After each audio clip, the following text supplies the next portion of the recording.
Tyrus Raymond Cobb. If you're a baseball fan at all, you certainly know the name Ty Cobb.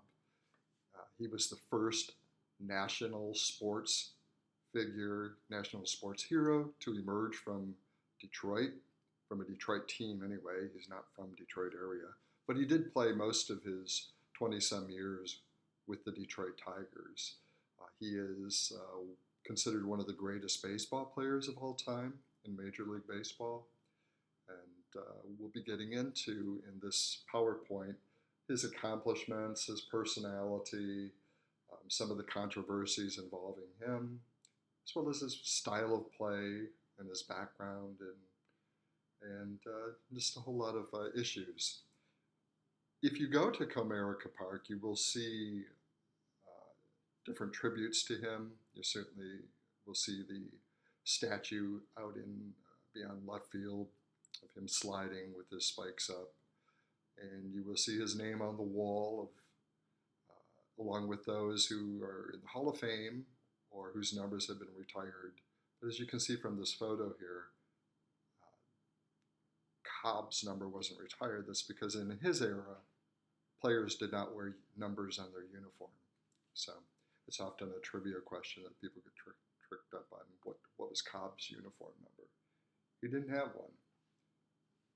But we're going to be exploring his life and his career because he is one of the foundational athletes in Detroit sports history.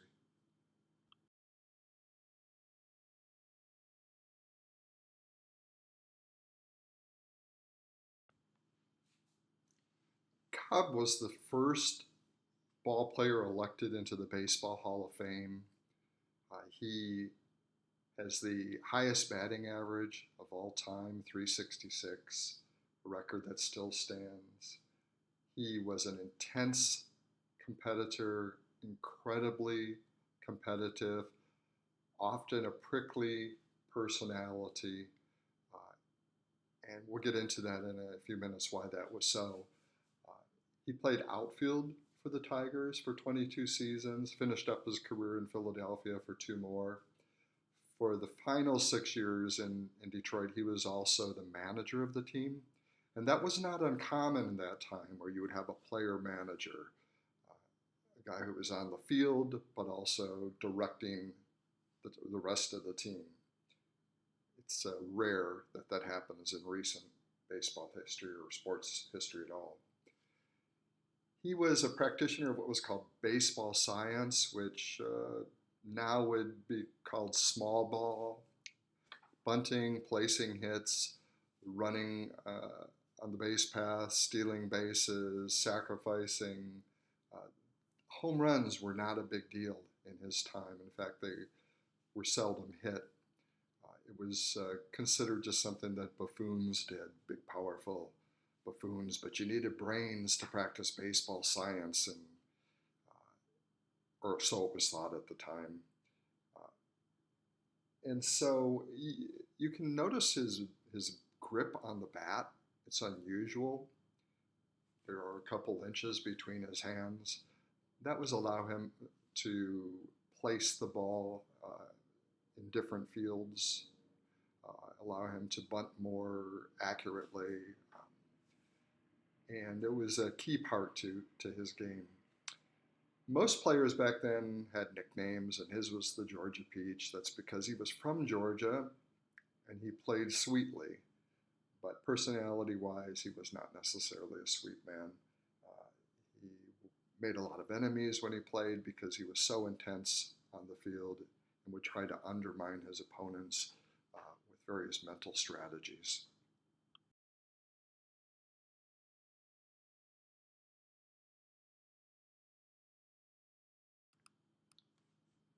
For most of Cobb's career, the only media coverage came from print media, newspapers, magazines, books. There was no radio until the final years of his career. Of course, there was no TV because TV came after radio, and absolutely no internet and nothing digital. So everything came through print. And one of the most famous sports journalists of all times was a guy who was operating throughout Cobb's career, and actually launched him into the major leagues. His name is Grantland Rice. And if you know Grantland Rice at all, you may know him for the person. If you've ever heard that phrase, it's not whether you win or lose, it's how you play the game. That evolved from something that Grantland Rice wrote. He was also the guy who, for decades, was responsible for proclaiming which college football players were All Americans. It was Grantland Rice's All American team. He ended up on radio as well later in his career. But early on, when Cobb was playing minor league baseball in Augusta, Georgia, as a 17, 18-year-old, Grantland Rice would get these postcards from various towns where he appeared talking about this fabulous young player named Ty Cobb and that he should watch out for him because he has a great future. The oddity was that these cards were actually written by Ty Cobb pretending to be other people. He'd take a pseudonym and send these postcards from different towns. And it worked. Grantland Rice started mentioning Cobb in his column, mentioning how fans were noticing this player. And within a short while, not because of that, but because of his talent, Cobb was up in the major leagues.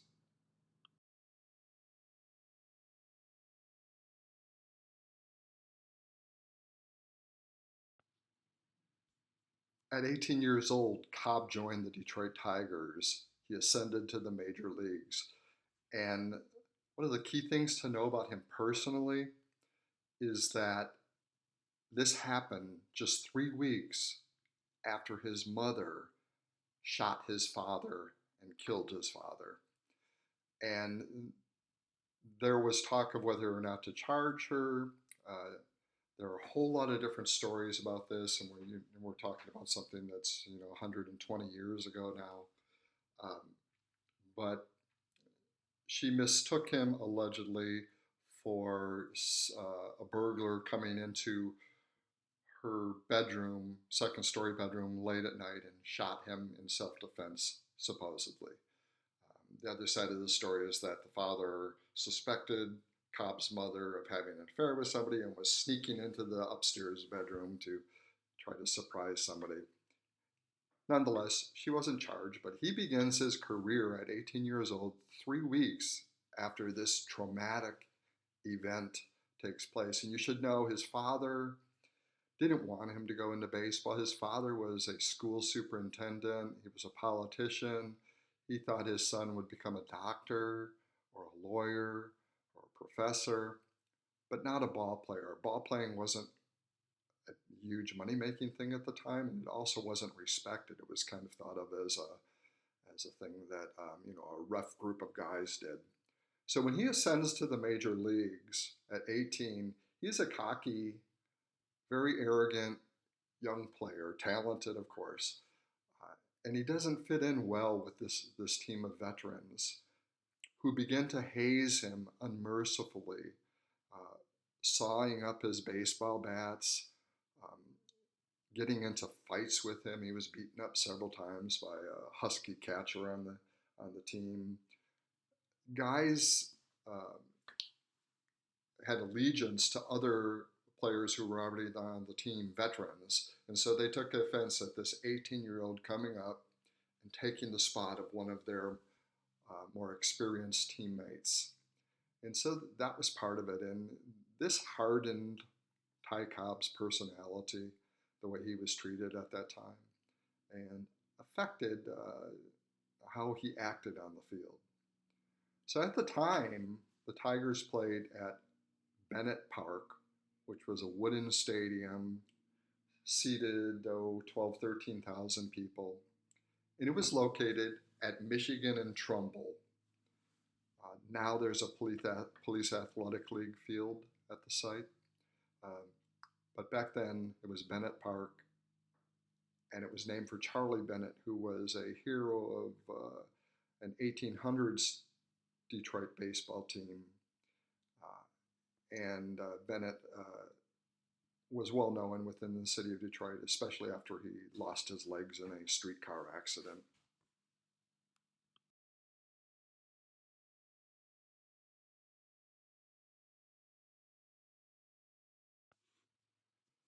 Within 2 years, Ty Cobb was one of the top hitters in Major League Baseball, and he led the Tigers into the World Series 3 times, beginning at age 20, 21, and 22, as he's winning batting titles all of those seasons. He takes the Tigers to the World Series against the Chicago Cubs and the Pittsburgh Pirates in the 2 later years. The Tigers do not win the World Series, but it's phenomenal for them to get there. And the World Series was not very old at this point. It had only begun a few years earlier in 1903. So it was this new celebratory event. The picture you see in the center is of young Ty Cobb meeting one of the big names in baseball, a veteran superstar named Hannes Wagner. And if you are a sports memorabilia collector, have old baseball cards, you are probably aware of the famous Hannes Wagner card. It's the most valuable sports card. It's worth millions because there are so few of them. But anyways, that's Hannes Wagner, the old veteran, greeting young Ty Cobb. And this is, if you're going to criticize Cobb, this is one of the things that's missing from his career, the fact that he never won a world championship. Nonetheless, he did take the Tigers there. It was his bat that led them there. Of course, he did not do that alone.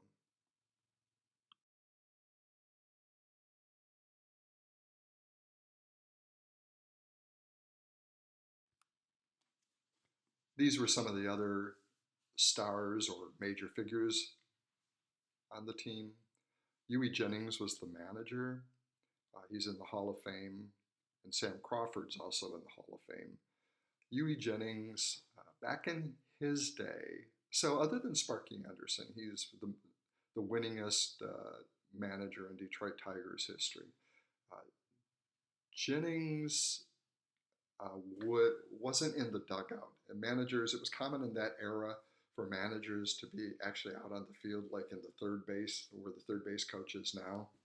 And so he would be out there, and he was known for just being kind of noisy and rowdy. In addition to being a brilliant manager, he was somebody you would hear at the ballpark. And so he's doing his famous pose here, which is he would be yelling "Ia, Ia" whenever he'd step on the field.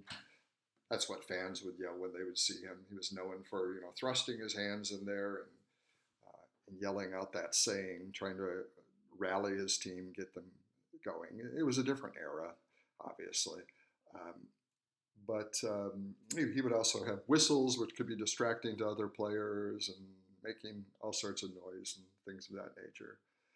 Sam Crawford was an outfitter and one of the guys who was hazing Ty Cobb. They were teammates, but they were also competitors. And he was the big star on the team until Cobb came along. His nickname is Wahoo because he was from Wahoo, Nebraska. Pretty much everybody was given nicknames back then, and some of them are pretty harsh and not very complimentary. But Wahoo Sam Crawford, also in the Hall of Fame, and one of his records still stands. Gets asked in trivia questions sometimes at the ballpark. He hit more triples than anybody else in Major League history. And he still holds that record. Ty Cobb, incidentally, is second. The third guy is Germany Schaefer, who was an infielder. Not a brilliant player, but he was one of the more colorful figures on the team.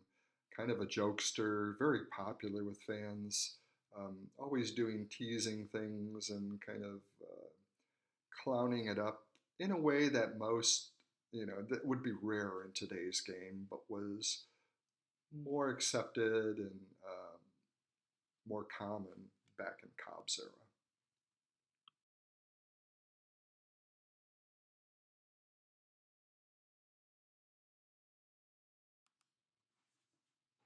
Cobb played for Detroit from 1905 to 1926. So what was happening in Detroit at that time? That decade from 1910 to 1920 was a booming time in Detroit because of the auto industry. Henry Ford and other automakers were transforming the nation. And as a result, there were all sorts of jobs here. And so people were flooding here from other parts of America, from the South, uh, from Europe. A third of the people who were living in Detroit in 1920 were born in other nations, nations other than America. And the population doubles in that decade to nearly 1 million, which is more than Detroit's population currently. Money's flowing as a result of the auto industry. A lot of dollars are coming into the city. And this picture is of Woodward Avenue. And obviously the inset is of Henry Ford. And if you are from this area, you know the Ford name, certainly because of the automobile company, but more than that, it's all throughout the city. Um, the Henry Ford Museum, Greenfield Village, which was a pet project of Henry Ford's, Fairlane, which is where Henry Ford lived, which is a place you can visit. There's another Ford residence, the Edsel Ford. Edsel Ford was Henry's son. That's kind of on the border near St. Clair Shores, Detroit, Grosse Pointe, out in that area, and you can visit that place as well. You probably know that the Fords own the Detroit Lions as well, and that the Fords are responsible for the resurrection of the train depot along Michigan Avenue, not far from where the ballpark used to be. And so it's as a result of Henry Ford's success and automobile industry's success that Detroit is just growing rapidly in this time.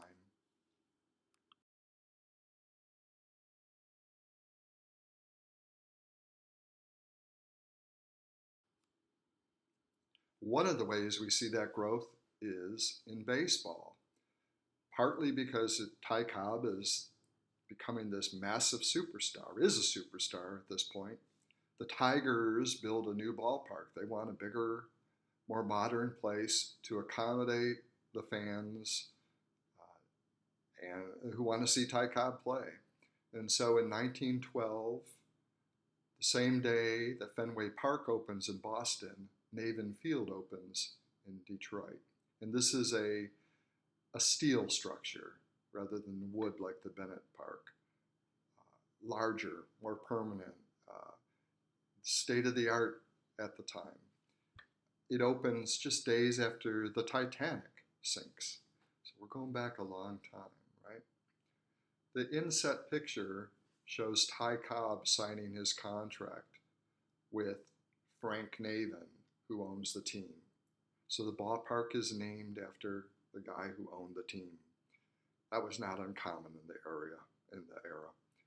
And later on, this field, versions of it will grow over time. It will be added onto. There'll be a second deck, and it'll change in name with ownership. It'll become Briggs Stadium in the 30s, and then it becomes Tiger Stadium in 1960.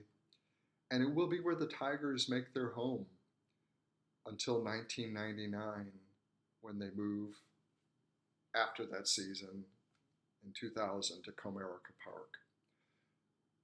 In the decade that follows 1999, the stadium will slowly be disassembled and eventually torn down. But this is where Cobb would spend most of his career, at Navin Field.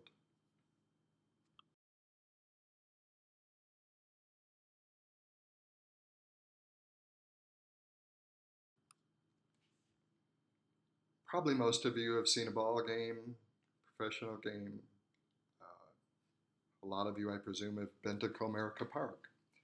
The game in Cobb's time was quite different from the game that's played today, at least the experience if you're a fan in the seats.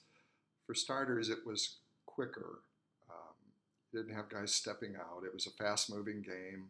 Most games were done in an hour and a half, 2 hours max, usually. And there were no lights, so they had to be daytime games. They typically started about 3 o'clock. And the reason for that was if the game lasts 2 hours, 3 o'clock, be done by 5, people can get home for dinner. or they could cut out of work a little bit early to make it to the 3 o'clock game. There was no walk-up music. There was no music at all because there was no public address system. If there were announcements to be made, and there really weren't announcements that were made that often, just like the announcement of who's coming to the plate, perhaps, it would be some guys with like a megaphone, like a cone that they would be speaking through along the sidelines or behind home plate. And so one of the consequences of this is that you could hear, when you had hecklers in the stands, you could hear that. And that comes into play in Cobb's career, as we'll get to in a later slide. The equipment that they used was quite different. It was considered wimpy to wear a helmet. Some players did not wear helmets. That changed after somebody was killed by a pitched ball in a major league game. In the 1930s, we start seeing people wearing helmets, players wearing helmets, protective gear. Mascots, now we're not talking mascots like Paws or the Philly Fanatic or the San Diego Chicken. This is a kind of a dark point in baseball history, in that mascots would be human beings who were like good luck charms, and they might be somebody who was disabled in some way, often mentally disabled. Sometimes they were, good luck charms, like kids who maybe were hunchbacked, or people who were a little bit older with a hunchback, or you would rub the person's hunch for luck, or you might rub the head of some child, usually somebody who was disabled in some way. And so it's kind of it's a grimy little part of the history, but anyway, you should be aware of it. And it was a rowdier game, rowdier among the players, who would be saying incredibly nasty things to each other, trying to take them off of each other's game, trying to distract them. And the fans got into it too. It was rowdier in that it was not uncommon for an umpire and a player after the game to end up in a fist fight. Even though baseball wanted the game to be more family friendly, it was a long way from being that.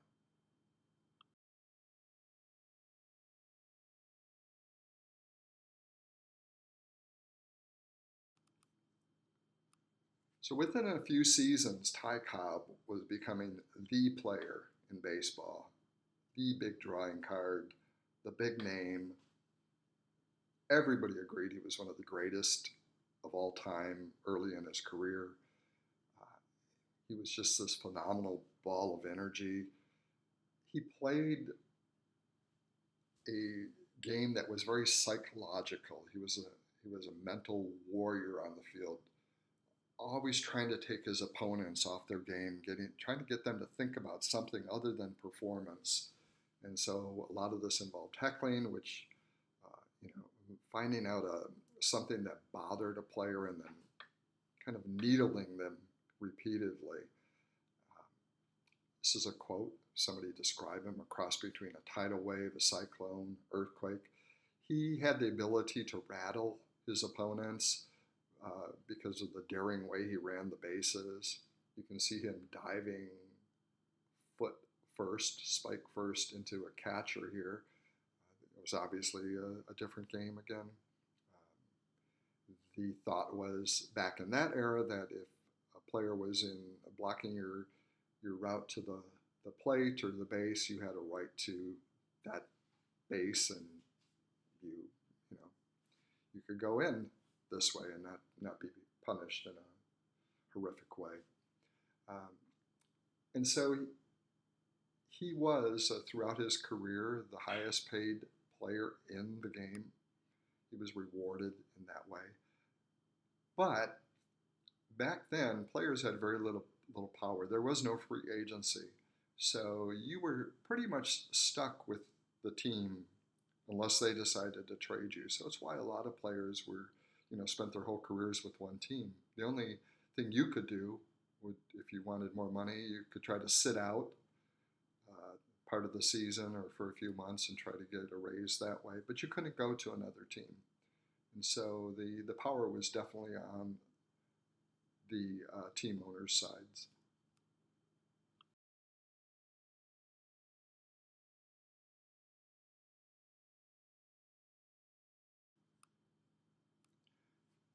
Baseball players did not make the kind of money they make today.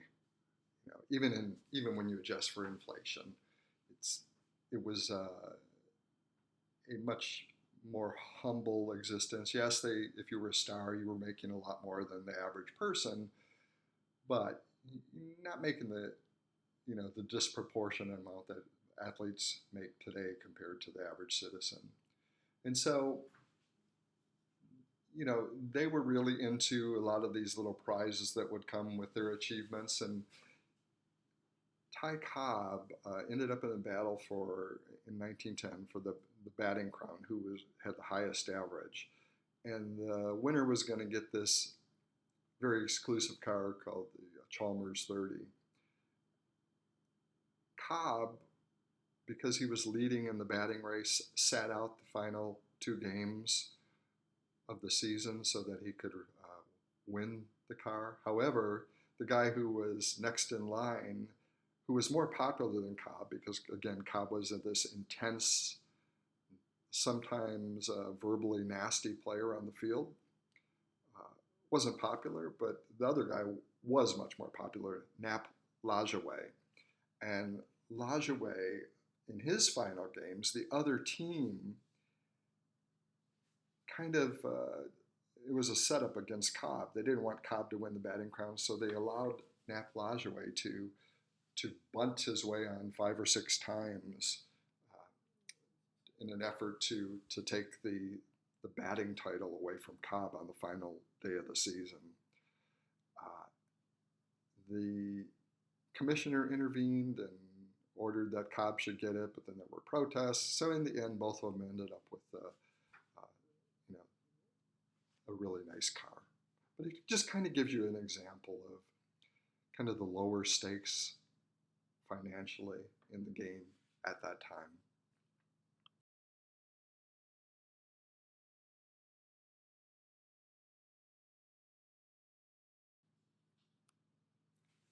This is one of the most famous incidents in Cobb's career, an example that often gets cited when people talk about Ty Cobb being a violent guy. He had a short fuse. He was quick to his fists. He didn't take crap from anybody. And as I mentioned, the ballparks at that point didn't have music playing. There's no PA system. So when somebody was heckling you, you could hear it in a different way than you do today. It wasn't drowned out by a lot of other noises. So there's this famous case involving this guy named Claude Lecker, who was a Yankees fan, and the Tigers are playing in New York, and this guy is just merciless in terms of the things he's calling Cobb, disparaging his mother in really nasty ways. Um, and finally, after several games, Cobb heads into the stands and beats the hell out of this guy. It turns out that Claude Lecker was partially disabled. He had lost most of his hands in an industrial accident, so he wasn't really able to defend himself well. This upset the head of baseball, and they suspended Cobb indefinitely. He was 25 years old at the time. Um, but the Tigers, the Detroit Tigers, uh, felt that he was justified because of the heckling that was going on. And so the players walked out and said they would not return to the Tigers until this matter was resolved in a way that they felt was more fair to Ty Cobb, which is saying a lot since a lot of the guys on the team weren't really fond of Cobb, but they felt strongly about this issue. So baseball came up with some kind of arrangement. They still did suspend and fine Cobb. The Tigers had to put a team on the field without their normal players. They just got some college guys who got beaten really badly. That walkout just lasted one game, but nonetheless, it gives you a sense of what Cobb's personality was like and how tightly wound he could be.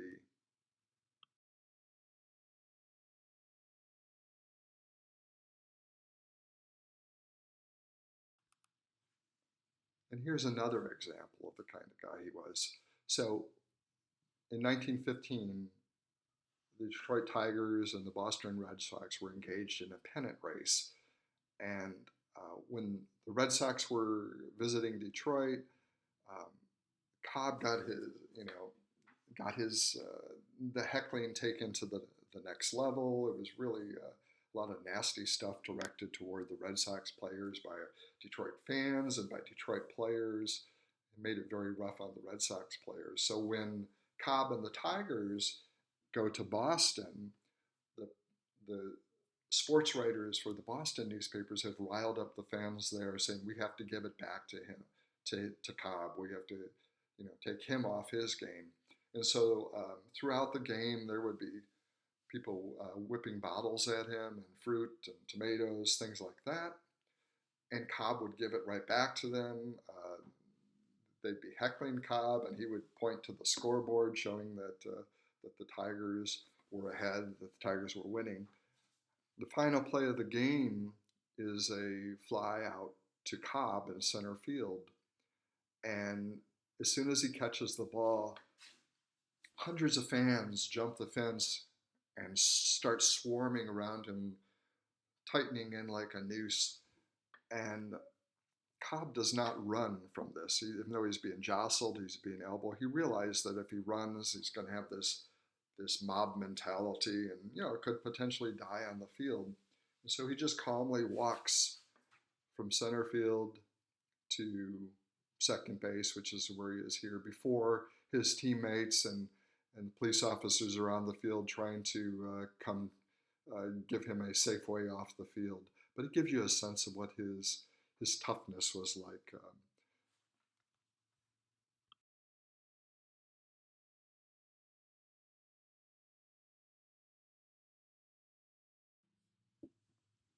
And that toughness is reflected in this quote. Using some terminology that you've probably never heard of, baseball is not for mollycoddlers and pink tea drinkers. This is kind of coded language, really qualifies a term they wouldn't use back then, but as kind of homophobia, really. Mollycoddlers, pink tea drinkers, it's basically claiming baseball is not for effeminate people, not for people who are, in Cobb's view, weak. Um, but this does kind of epitomize the thinking at the time that this is a tough sport, that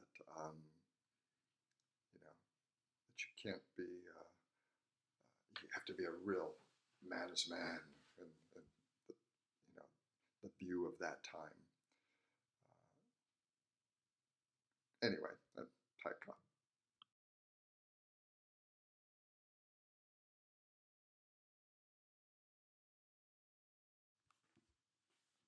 This quote is from a very famous Detroit journalist, H.E. Salzinger, who was the sports editor at one of the Detroit papers for decades and well respected journalist.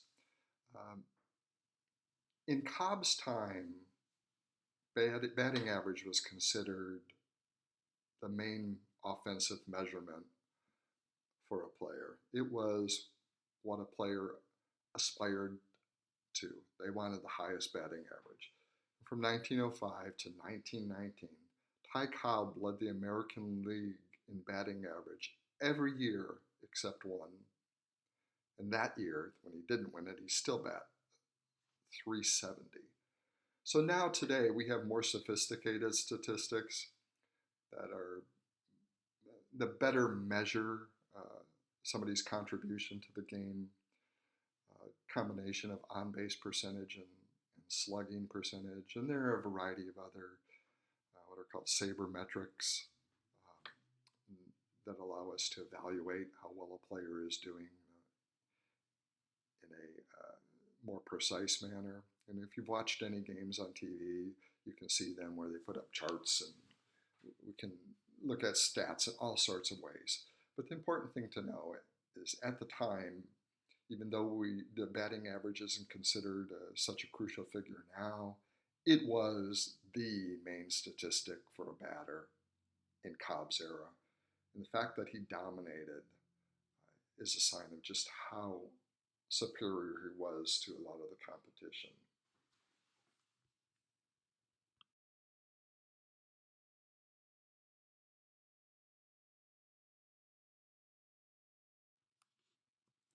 So until 1919, 1920, Cobb was the biggest name in the game of baseball. Again, it was the era of print media. He was on magazine covers and magazine stories. He was the guy who got lots of endorsement deals. Here you see endorsements for baseball gloves, candy bar, and then tobacco, pipe tobacco, chewing tobacco. It is so unusual, knowing what we do know now about tobacco and the harm that it causes, to look back at some of these old advertisements where ball players are endorsing cigarettes. They're doing this through the 1950s, even into the 60s when we know better. But endorsing tobacco, which is of course harmful to you, but some of their ads will say things like, a ball player would be endorsing a cigarette saying, it helps me breathe well, or it helps me keep my wind, and it gives me energy, it calms me down.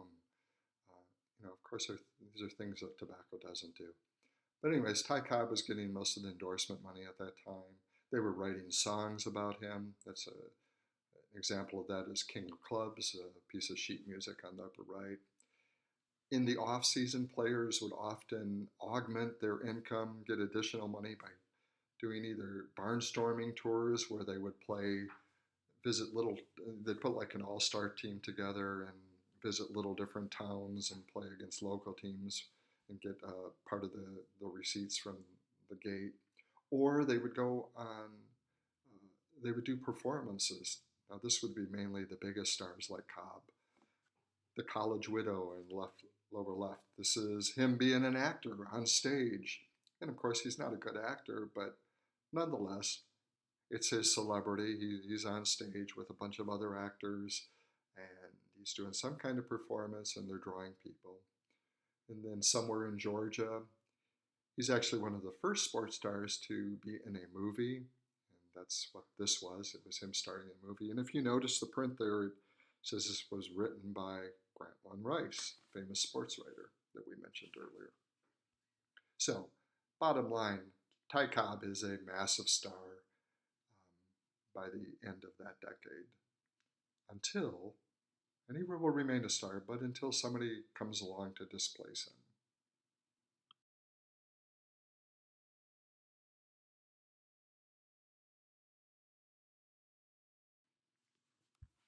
And that star is Babe Ruth, who is going to alter the way the game of baseball is played. So I mentioned Ty Cobb played what was basically small ball, baseball science. They did not celebrate the home run. Babe Ruth comes along, and like Ohtani, he's a pitcher who also bats. So the first several years of his career in Boston, he's a very decent pitcher, but they notice that he is hitting baseballs a long distance, hitting home runs. And again, this was something that was not celebrated in baseball. In fact, prior to Babe Ruth, there was nobody in the American League who ever hit 20 home runs. But by 1920, Babe Ruth was hitting 54 home runs a season. I think it was 58 or 59 the following year.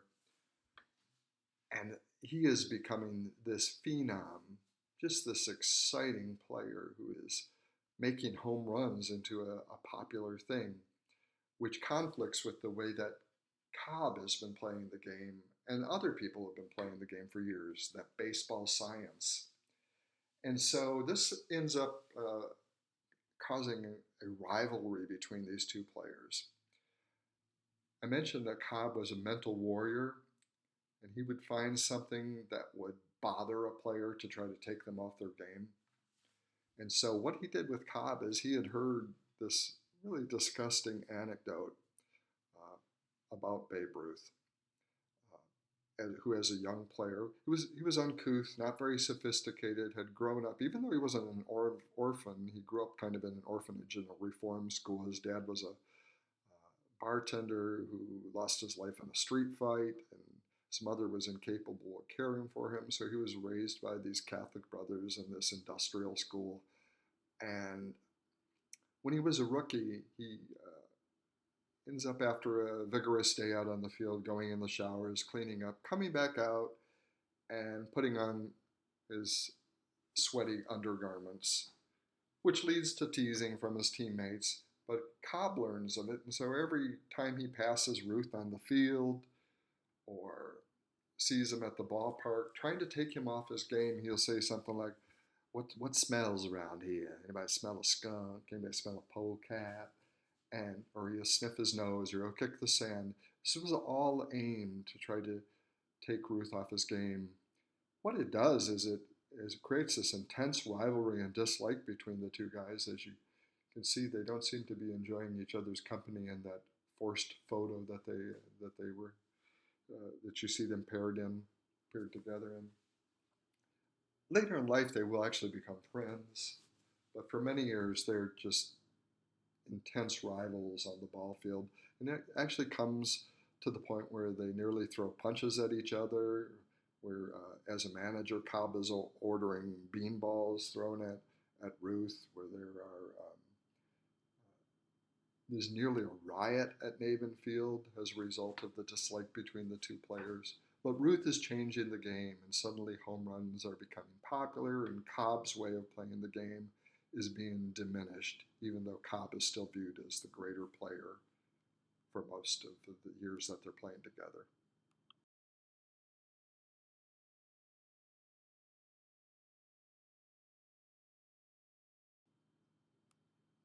So Ty Cobb is accused in a gambling scandal and is in the late 20s. In the end, he's cleared, but he finishes his career in Detroit in 1926 and then plays 2 more seasons with the Philadelphia Athletics and a famous manager named Connie Mack. When he retires, when he's finally done in the game, he owns more records than anyone else in the game's history. Some of these records still stand today. It is unlikely that anyone is ever going to approach 366 career batting average. And nobody has come close to his record of 12 batting titles, or his 54 times stealing home. The hits record was topped in the 80s by Pete Rose, and the stolen bases record is owned now by Rickey Henderson. But still, his impact is considerable.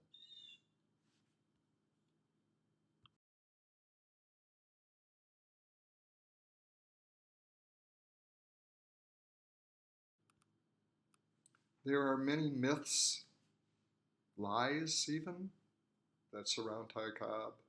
Did he sharpen his spikes so that he could hurt other players? There's no evidence of that, but it's one of the myths that have grown up around Ty Cobb. Did he kill a man? There's no evidence of that. He was certainly in lots of fights, and he did end up stabbing somebody at one point, but that was a rumor. There was, and he. Well, we'll get to the reason why these are rumors in a minute. Was he a racist? He had black friends. He was probably in line with how a lot of men from the South at that time felt, but the evidence is that he was no more of a racist than pretty much anybody else at that time. In fact, when blacks were not allowed in the major leagues at the time Ty Cobb was playing. But he would go to Negro League games, and he would sit in the dugout. He would sometimes throw out the ceremonial first pitch. He had friends who were black. So I don't. And when baseball integrated, he was very supportive of it. He was very much admiring of the talents of Jackie Robinson and Willie Mays and others. So was he a racist by today's standards? Certainly, like almost everybody else playing in the major leagues at that time. Another myth is that he had no friends. He was very intense on the field, but he could compartmentalize that. He did have friends in baseball. But people will say, well, what about his funeral? There were only a couple major leaguers who went to it. Why is that? And it's a couple different reasons. A lot of his friends had already died by that point when he died in 1961. And the funeral was held in a small town where he was from, Royston, Georgia, which was not easy to get to in that time. And it was held quickly by the family. So a lot of these myths came about as a result of an author.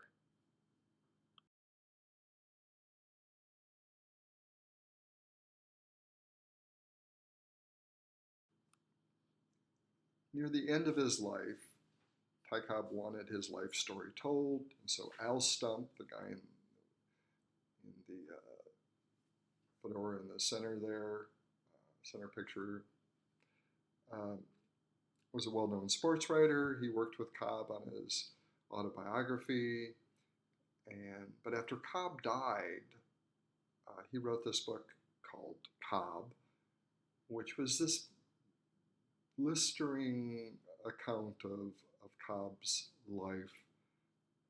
And now it's viewed with great suspicion because a lot of the things he claims happened, he was the only witness to. A lot of the things that he claims Cobb said, he was the only witness to. And they just don't mesh with a lot of the reality of Cobb's life. But it created all these myths, the myth of that Cobb murdered someone, and the idea that he was a virulent racist. And that book, in time, became the movie Cobb, starring Tommy Lee Jones. I think I have a link elsewhere in this class segment to a trailer for the movie, and I give you a sense of how Cobb was portrayed in that. But a lot of these inaccuracies are the result of Al Stump. And there have been efforts to correct the record in the years since then. My book was one of them. I wrote a book called Ty and the Babe about the relationship and rivalry between the two, and I deal with some of these issues. And then there was another one by Charles Learson, and I have a link to a YouTube featuring Learson where he talks about 5 facts about Ty Cobb.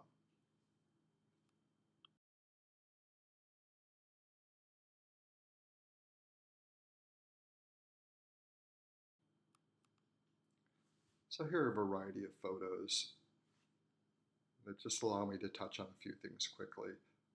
Ty Cobb was a celebrity. So in the upper left corner, you see him with 2 movie stars of the time, Buster Keaton and a guy named Fatty Arbuckle. This is in the era, he's playing in the era when it's silent films. And so you see 2 of the silent film stars with Ty Cobb. You see him in the next photo, being playful with kids in leg braces. You see him with one of his children, with a group of puppies, nice warm fuzzy photo. He was a hunter. He trained hunting dogs. You see him with his family. He was, as I've noted several times, a very intense individual, and that affected his relationship with his sons in particular. His oldest son, standing up in the back there, became a physician, but he was also a tennis player earlier on. Um, Both of his sons died before Cobb died, or two of his three sons. There's a third son, Jimmy's son, but the two oldest sons died before Cobb died. Uh, the picture in the second row of the center is Ty Cobb later in life answering fan mail. The one to the right that's me. I do book appearances, and I'm in this case with one of Cobb's grandchildren, who I know really well, Cindy Cobb. We're at Nemo's Bar, which is where a Babe Ruth party is held every year. That's why I'm wearing a Yankees jersey. You can see Cobb as a ball player, and then you can also see one of the houses where Cobb lived in the Detroit area. Even though he would usually go back to Georgia in the off season, he did live in a variety of houses here, and this one still stands in the Woodbridge neighborhood of Detroit, not far from the Wayne State campus.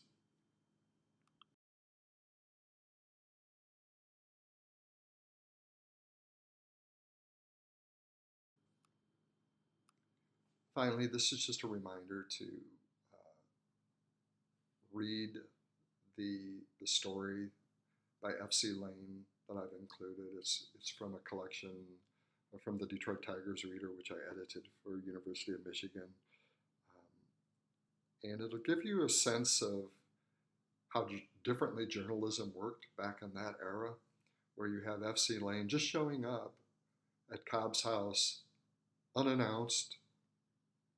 Cobb's unaware that he's coming, but still welcomes him into his house in Georgia and allows him to do this interview. Baseball Magazine was a big deal back in Cobb's era. It was along with the Sporting News, the primary source for baseball news other than the local daily newspapers. In Detroit, we had 3 daily newspapers back then, and the Detroit News and the Detroit Free Press still exist. The Detroit Times no longer does. But F.C. Lane was a very famous sports writer. And like a lot of sports writers in that era, it was a different kind of sports journalism.